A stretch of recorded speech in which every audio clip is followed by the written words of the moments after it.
value added tax. මෙන්න මේ VAT එක ගැන ගොඩක් වෙනදට වඩා කතා වෙන කාලයක ගොඩක් දෙනෙක් අපින් ඉල්ලුවා මේ ගැන විස්තරාත්මක පැහැදිලි කිරීමක් කරන්න කියලා. ඉතින් අන්න ඒකත් එක්ක තමයි මේ වීඩියෝ එකෙන් අපි මේ වැට් එක ගැන විස්තරාත්මක පැහැදිලි කිරීමක් ගේන්නේ.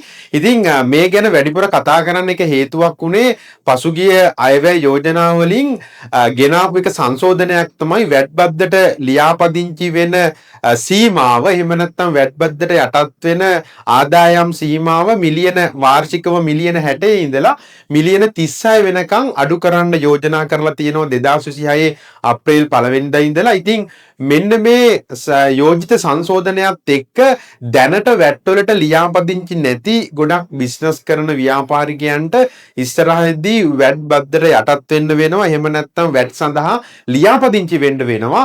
අන්න ඒකත් එක්ක ඒ සඳහා පෙර සූදානමක් විදියට මේක ඇප්ලයි වෙන්නේ කොහොමද? වැට් වලට රෙජිස්ටර් වුණාට පස්සේ මොනවද ඔයාට කරන්න වෙන්නේ? ඒ වගේම වැට් වලට රෙජිස්ටර් වුණාට පස්සේ ඔයාට තියෙන වගකීම් මොනවද කියන එක විස්තරාත්මකව මේ වීඩියෝ එකේදී පැහැදිලි කරනවා. ඒක නිසා මේ වීඩියෝ එක මුල ඉඳලා අගටම පැහැදිලිව ඕගොල්ලෝ බලන්න තේරුම් ගන්න මොනවා හරි ගැටලුවක් තියෙනවා නම් මේ වීඩියෝ එකට කමෙන්ට් කරන්න. ඉතින් මම මේක මුලින් ඉඳලම පැහැදිලි කරොත් එහෙම ඕගොල්ලෝ දන්නවා වැට් කියලා කියන්නේ භාණ්ඩ හා සේවා විකුණුම් මත අය වෙන බද්දක් වගේම යම් භාණ්ඩයක් ලංකාවට ඉම්පෝර්ට් කරද්දී වදින ටැක්ස් එකක්. ඉතින් ඉම්පෝර්ට්ස් වලදී වගේම සේල් කරද්දී තමයි මේ වැට් එක වදින්නේ. ඉතින් සේල් කරනවා කිව්වට පස්සේ මේක භාණ්ඩ විකුණනවා වෙන්න පුළුවන්, සේවා සපයනවා වෙන්න පුළුවන්. මේ වැට් බද්ද අය වෙනවා. ඒ අනුව ගත්තොත් අපි උදාහරණයක් විදිහට ගත්තොත් යම් ව්‍යාපාරයක් ඒ ව්‍යාපාරය ලංකාවට භාණ්ඩ ආනයනය කරලා දේශීයව විකුණනවා වෙන්න පුළුවන්. එහෙම නැත්නම් යම් භාණ්ඩයක් දේශීයව මිලදී අරගෙන විකුණනවා වෙන්නත් පුළුවන්. එහෙමත් නැත්නම් යම් සේවාවක් සපයනවා වෙන්නත් පුළුවන්. ඉතින් දැනට ඔයා ප්‍රොඩක්ට් එකක් ලංකාවට ඉම්පෝර්ට් කරනවා නම් අනිවාර්යෙන් ඔයා දැනටමත් වැට් වලට ලියාපදිංචි වෙච්ච කෙනෙක්. ඒක නිසා ඔයාට කොහොමත් දැනට වැට් වලට රෙජිස්ටර් වෙලා තියෙන නිසා මේ කතන්දරේ ඇප්ලයි වෙන්නේ නැහැ. හැබැයි දැනට වැට් වලට ලියාපදිංචි වෙලා නැති භාණ්ඩ හෝ සේවා සපයන ව්‍යාපාරිකයන්ට තමයි මේ දේ අදාළ වෙන්නේ. ඒ අනුව දැනටමත් ඔයා වැට් වලට ලියාපදිංචි නැති භාණ්ඩ අලෙවි කරන ව්‍යාපාරිකයෙක් නම් හෝ ඔයා යම් සේවාවක් සපයනවා නම් අන්න ඒ ව්‍යාපාරිකයින්ට තමයි මේ කියන කාරණාව ඇප්ලයි වෙන්නේ. ඒ අනුව මෙතනදී මම කිව්වා වැට් කියන්නේ බදු නීතියක්. මේකට තියෙනවා ලංකාවේ වැට් බදු පනතක්. ඒ පනතේ එහෙම නැත්නම් වැට් බදු නීතියට අනුව විකුණන භාණ්ඩ හා සේවා මේ නීතියේ හැටියට අපිට වර්ග කිරීමක් කරන්න පුළුවන්.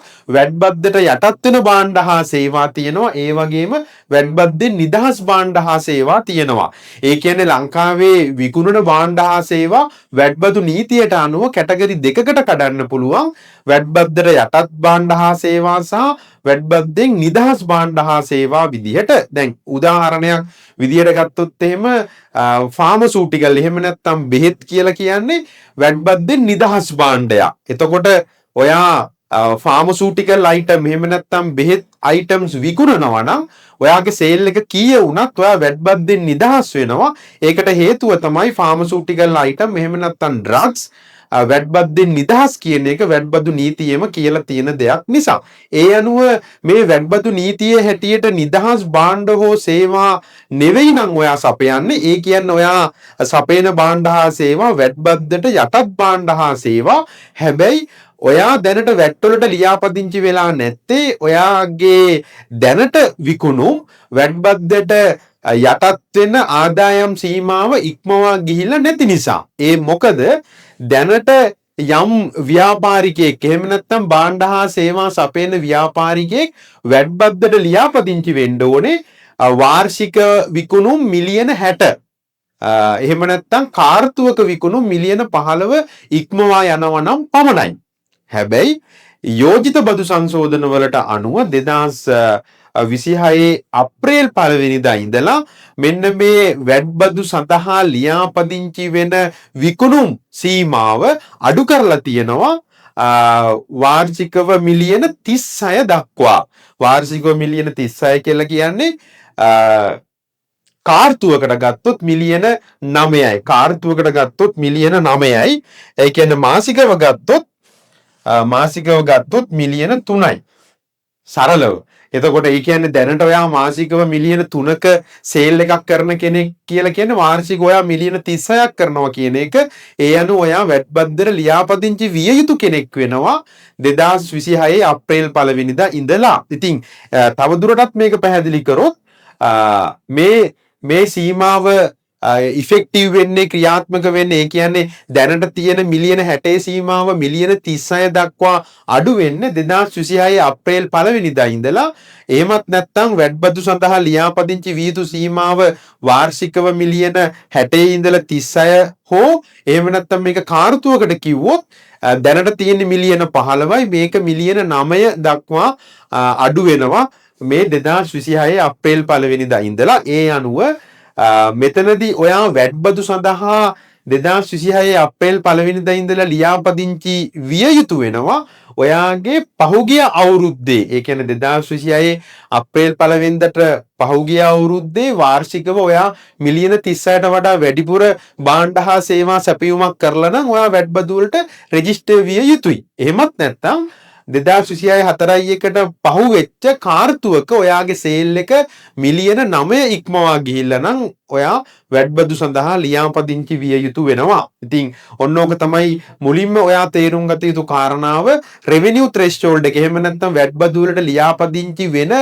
රෙවෙනියු සීමාව ආදායම් සීමාව අඩු කිරීම හරහා ඔන්න ඔය වගේ බලපෑමක් තමයි වෙන්නේ. ඒ අනුව ඔයා 2026 අප්‍රේල් 1 වෙනිදා වෙද්දී බලන්න ඕනේ ඔයාගේ පහුගිය අවුරුද්දේ හෝ පහුගිය කාර්තුවේ සේල් එක ඔය සීමාව. ඒ කියන්නේ මිලියන 36 වාර්ෂිකව කාර්තුවකට ගත්තොත් මිලියන 9යි. සරලව කිව්වොත් මාසිකව මිලියන 3 කියන සීමාව ඉක්මවා ගිහිල්ලා නම් ඔයාට සිද්ධ වෙනවා වැට්බදු වලට ලියාපදිංචි වෙන්න. ඉතින් මං හිතනවා පළවෙනි කාරණාව පැහැදිලි. ඔයා වැට්බදු වලට ලියාපදිංචි විය යුතු කෙනෙක් වෙනවාද නැද්ද කියන එක තීරණය කරන්න.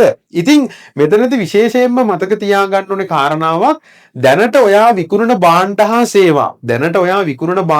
සේවා වැට්බද්දට යටත් ඒවා වෙන්නත් පුළුවන් වැට්බද්දෙන් නිදහස් භාණ්ඩ හා සේවා වෙන්නත් පුළුවන්. ඉතින් ඔක්කොටම කලින් ඔයා තීරණය කරන්න ඕනේ දැනට ඔයා විකුණන භාණ්ඩ හා සේවා වැට්බද්දෙන් නිදහස්ද නැද්ද කියන එක. එතකොට වැට්බදු නීතියට අනුව වැට්බද්දෙන් නිදහස් භාණ්ඩ හා සේවා ලයිස්තුවක් තියෙනවා.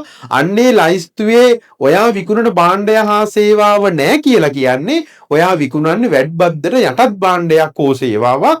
ඒක නිසා දැන් ඔයාට ඩවුට් එකක් ඇති මම සෙල් කරන භාණ්ඩය හෝ සේවාව වැට්බද්දෙන් නිදහස්ද නැද්ද කියන එක. මුලින්ම මේක වැදගත් වෙනවා තීරණය කරන්න.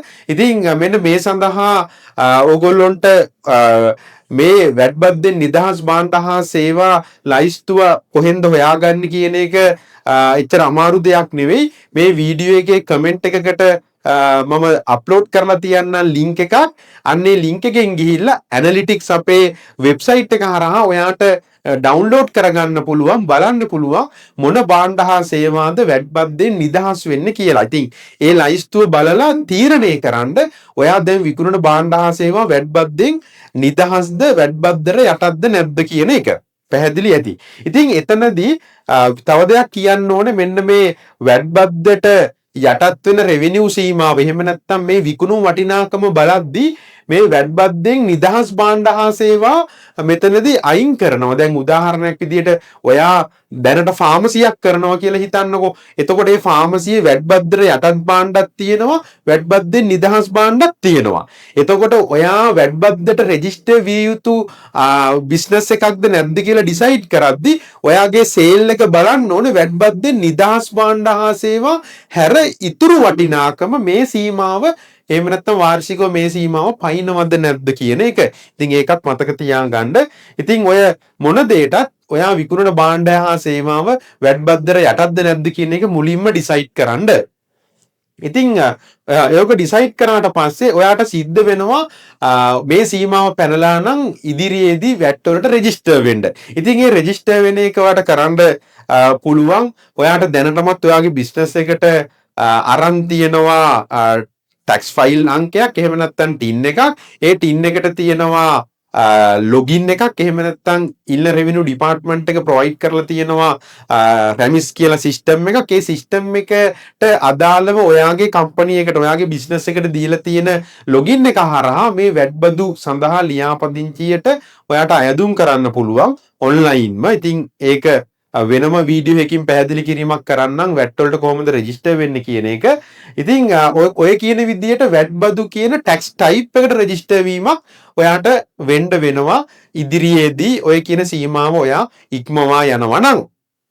ඉතින් ඊළඟට අපි බලන්න ඕනේ වැට් වලට රෙජිස්ටර් වුණාට පස්සේ ඔයාට කොහොමද මේක බලපාන්නේ.